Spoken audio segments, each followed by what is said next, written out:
So of the six padarthas, Dravya, Guna, Karma, Sāmānya, Viśeṣa, and Samavāya, we have already seen Dravya. Let's now see Guna. Uh, so the first quality is the Roop. So Roop is the color. So Roop is that which is apprehended only by the eye and not by any other sense. Colors include white, blue, yellow, etc. So Nyāya-Vaiśeṣika claims that Roop as a genus is eternal. It's the general colorness. But the specific color in a particular thing is non-eternal and it can change. And what is Sridhar's interpretation in that, who is a later Vaisheshik? When you apply heat to earth, let's say earth, clay pot is formed of the material earth, the atomic structure of the earth changes so that the old color is destroyed and the new color is generated. So qualities like color are not permanent even in the same substrate. It's possible that they can be repeatedly destroyed and produced. And then we have a second quality, ras. So ras is that which is apprehended only by the tongue. So what are the type of tastes? So madhur, sour, sour, which is amla, pungent or katu, astringent or kasha, bitter or thick. So only Kshiti and Up have tastes. And natural taste of water is sweetness. So again we distinguish Rasatva, which is the genus tasteness. Ras as guna is the specific taste quality in a particular thing. So both are apprehended by the tongue, but one is the universal. So every ras as gun has rasatva. Other is the particular quality. Now, gandh is also a quality. Uh, so order is apprehended by the nose alone and it belongs to Kshiti or Earth. Then the fourth guna is Sparsh. So Sparsh is apprehended only by the skin and these are of three basic kinds, cold, hot and neutral. And Sparsh belongs to Kriti, Up, Tejas and Vayu. And Akash has no touch. And sound is the fifth guna. So we know that the Shabds inherse or Shabd stratum is Akasha, and had there been no Akash, there would be no sound. So Vaisheshika uses sound to infer ether. And then we have Samkhya as the sixth guna. So number is that an entity of quality belonging to things by virtue of which we can count them as one, two, three. Uh, so how do we get the idea of two jugs? So if two jugs stand before me, my mind, it shifts between this jug and that jug, which is called apeksha buddhi, which is the comparing or relating cognition. And from this mental movement, we get the notion of two-ness or dvitva in those jugs. And from there, we get an indeterminate perception of two-ness or nirvikalp grah of dvitva. And then we get a determinate perception like these are two jugs. Similarly, we get also, threeness or fourness. These are distinct gunas when objects stand in a certain relation. So for Vaisheshik, number is a real quality in the objects. It is not just a mental construction, although number does require a certain mental act or apeksha buddhi to appear. Then we have Pariman as the seventh guna, measure or magnitude. Pariman is the quality by which we perceive a body as long or short, big or small. So measure is not just atoms measure added up. Measure of an atom is called parimandala pariman, which is perfectly round and atomic. It is eternal and cannot generate the measure of anything else. Now, when we see when two atoms combine into a dyad or dhyano, the dyad has its own new measure, which is Hrasva, or small, and it is different from the parimandala measure of the two atoms. Now, when three dyades combine into a triad, Trianuka, so the triad has Trianuka. The triad has a measure of Mahat or grade. Now, again, it is the number of dyads, not not the smallness inherent in those dyads, which causes this greatness. So, if the Mahat or the greatness of the triads came from the small measure, Rus of dyads, then more dyads should produce even smaller compounds, which is absurd. So, matlab, it is not that the qualities themselves are producing the bigger measures. Otherwise, the bigger measures will have more of those smaller qualities. So, what we call bigger would be smaller. So each level has its own distinct measure. So atom has a measure of parimandala, and dyad has a measure of hrasva, and triad and the higher aggregates have a measure itself of mahatva or dirgha, which is long. So measures are qualitatively different, distinct gunas at each level of aggregation, right? And it is the number of atoms or dyads that produces larger bodies, and it's not that the measures themselves add up, because let's say if hrasv adds up, so more hrasv will lead to a greater hrasv, which will be more small. So more number of atoms combining to produce even something smaller, which is ridiculous. So it is, every level has its own distinct measure. So uh, so this explains four basic measures, which is Anu Pariman, which is atomic measure, Hrasva Pariman, which is small, Mahat Pariman, which is great, and Dirgh Pariman, which is long. And the Pariman of Akash, Kal, Dik, Manas, Atman are Param Mahat, which are absolutely great, all pervasive and eternal. And all other parimanas in non-eternal things are themselves non-eternal. So only eternal parimanas are of Akash, Kal, Dik, Manas, and Atma, Param Mahat. Other things are, parimanas are non-eternal. Then, as the eighth guna, we have prithakatva. So that is separateness. So prithakatva is the guna by which things appear to us as different. That is this versus that. And it is perceived as a positive feature. It is not merely negation. The difference is a real quality in things. It is not just a absence of identity. Then we have as a ninth gun Samyog. Samyog is that gun by virtue of which things appear connected or in contact. For instance, a cloth is in contact with a table. That relation is counted as a gun of the cloth and table. Then we have Vibhag as the tenth guna. So Vibhag is that guna which destroys contact. So when two things separate, a real quality of disjunction comes into existence. And that is not just absence of contact, that is a separate quality. Then we have Paratva and Aparatva, which are the 11th and 12th gunas. Paratva is priority, Aparatva is posteriority. And Paratva and Aparatva are qualities that give us notions of relatively long and relatively short time. They arise when we compare durations or sequences, that this occurred long ago, that occurred just now. So these are Paratva gives us, a notion of very long time relatively, and Aparatva gives a notion of short time. Then we have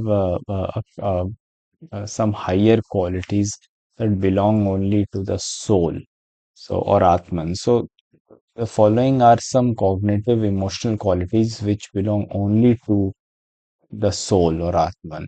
So Buddhi, uh, which is the cognition or knowledge, Sukh, which is the happiness, Dukh, which is the sorrow, Ichha or will, Dvesh or antipathy, hatred, Yatn or effort. So they presuppose a subject that knows, uh, uh, desires and feels, that is the Atma. So all these buddhi, soktok, ichha, dvesh, and yat, they need or they presuppose a subject that does all these things. So that subject is the Atman. Then we have some physical gunas like gurutva, and sneha, which is oiliness. So gurutva makes things tends towards the ground, and sneh belongs to water. And we have samskara. It's a complex category. It has three forms. So veg is the velocity or inertia of motion. Veg keeps things moving even after the original impulse. Then we have sthiti sthapak, which is the elasticity or tendency of a gross thing to return to its original state even after disturbance. So, like a stretched bow, even if you stretch it afterwards, it returns to its motion, which is sthiti sthapak. And then we have bhavna, which is the mental disposition by which actions are frequently practiced or experiences undergone. And that bhavna is that mental disposition by which those actions are remembered and recognized later. Whatever you do, if you are able to recognize them later, that is because of the bhavna inherent in those. uh, Bhavna inherent in the mental disposition, in those actions, and it is the mental disposition. Then bhavna is a special characteristic of the soul. This is claimed by Prashasta Pada. So, because even if we are not attending, let's say, a memory can arise later because a samskar was formed. So, samskar is the thing which bridges physics, for example, inertia and elasticity, and psychology, which are the memory traces. Then we have a discussion on the three morally loaded gunas, dharma, adharma, and adrishta. Dharma, which is not, religion as its translation, it's much greater than that. So, dharma is the quality whose presence enables the soul to enjoy happiness and to attain salvation. So it's a quality. So it's basically merit which arises from virtuous acts like non-injury and doing charity or doing Vedic duties. And adharm is the opposite quality which makes the soul suffer. And then we have adrishta, which is the destiny or unseen merit. So adrisht is an unknown quality of things of the soul. Adrisht brings about the cosmic order and distribution of experiences according to good and bad deeds. So the entire karmic cosmic mechanism, it is modeled as gunas inhering in soul things. Then we have karma movement as a separate padarth. Uh, so again, we are reminded of the fact that karma is a third independent category. It is of five types: upward, downward, contraction, expansion, and general locomotion. Karmas inhere in the dravyas as gunas do, and they cause the things they belong to move. And karmas cannot exist on their own. So the three ontological building blocks of Nyāya-Vaiśeṣika philosophy are dravya, guna, and karma. Then we have Sāmānya, or universals or sameness. So why do we need universals? For instance, when we see two cows, they are different, right? So though the two cows differ in their color, size, or horns, we still say that both are cows. That sameness is not a mere word. That sameness corresponds to something real, that the two cows, So Nyāya-Vaiśeṣika calls them Sāmānya or Jāti. So in spite of all diversity, there is a common element in all objects, being or Sat. This Sat or existing is, sameness, which is found in all Dravya, Guna, and Karma. This sameness is a distinct entity which exists in Dravya, Guna, and Karma, but it is not reducible to them. And highest universal, which is the Paramajati, it has Sat, which is being, existence, and it is present in all substances, qualities, and motions, the Param Jati.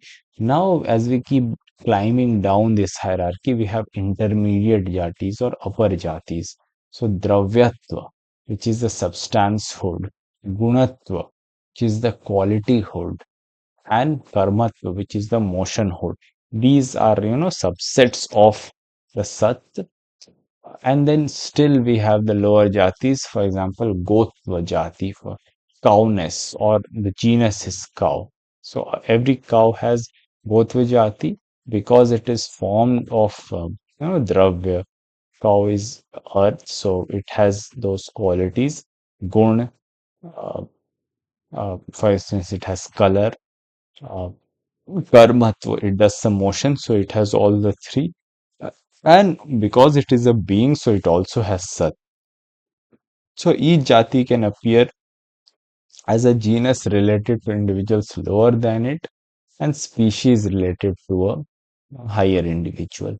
So Gotva or cowness as genus, it's there with respect to individual cows, and uh, uh, as species it appears with respect to higher genus or Pashutva. So genus and species are relative roles that the same, that can be played by the same jati, depends on the context. And then jati is a real entity, it's not a name. So jati must be regarded as a separate, uh, independent reality, though it always exists in Dravya, Gun, and Karma. Jati is inherent and indestructible. Even if all the individual cows die, cowness still remains. This is concurrent with the realist ontology position that even if we are not able to perceive, the thing remains. So even if all the individual cows die, cowness remains. Similarly, if red things vanish, redness as a universal remains. This is now we see the divergence with the Buddhist Apoha theory. For example, Dharmakirti school in Buddhism had argued that there is no independent universal like cowness. Sameness as cow is just the negation of all non-cows, and apoha means exclusion. So to this, Nyāya-Vaiśeṣika replies that when we perceive a cow and we think that this is a cow, that is a positive perception of the sameness shared by all cows. It is not merely a negative exclusion of non-cows. If sameness were only negation, why do we experience it as a positive quality? If sameness is only a negation, and someone who insists that sameness is only the negation of non-cows, uh, uh, so that person, by simple experience, should recognize that positive perception of cowness is irreducible to negation.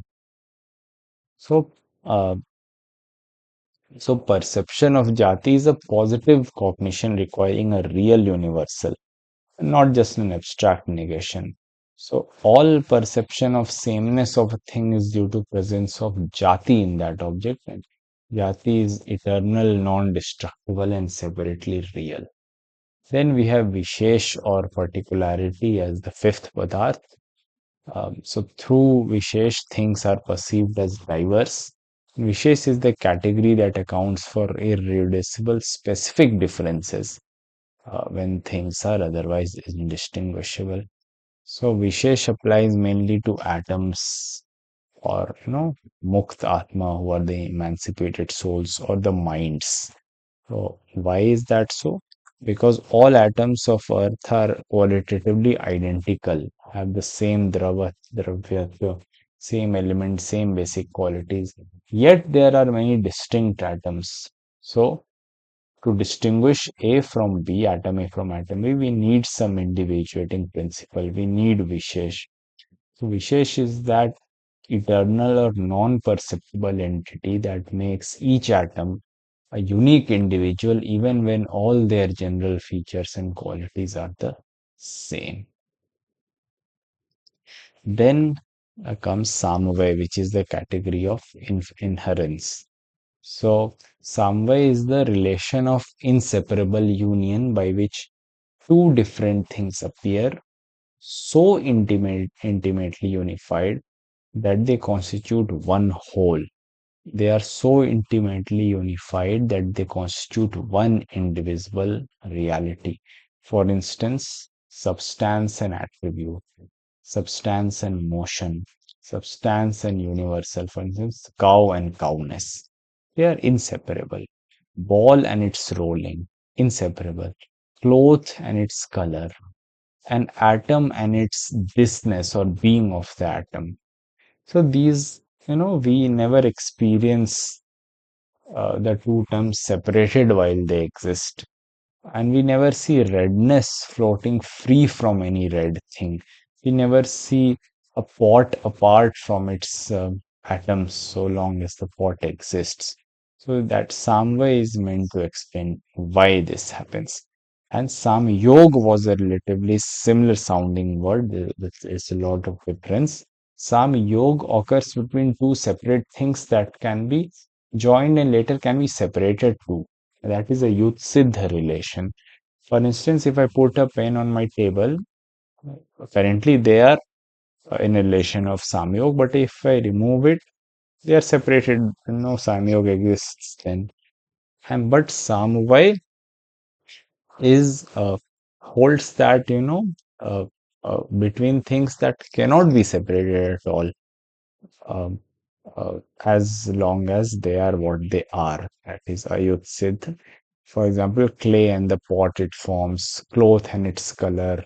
Only way cloth can be separated from its color is when cloth ceases to be cloth, or when color. Uh, so in that way, the cloth and the color will be separated. If you form cloth into something else, Drav and its gunas or atoms and their Viśeṣas. So you can destroy the pot, but you can never have a state where pot persists without an atoms. When the pot is destroyed, the pot, that instance of pot somewhere is gone, but the relationship type or somewhere itself is eternal. Then we have Samvaya as a special padarth. Samvaya is not just one more kind of contact. Samvaya is one eternal relation. It is not many individual relations like Samyog, and it has no cause. It is never made or destroyed, it simply is. Hence, Samvaya must be treated as a distinct padarth. It is on par with substance and quality. It is not reducible to anything else.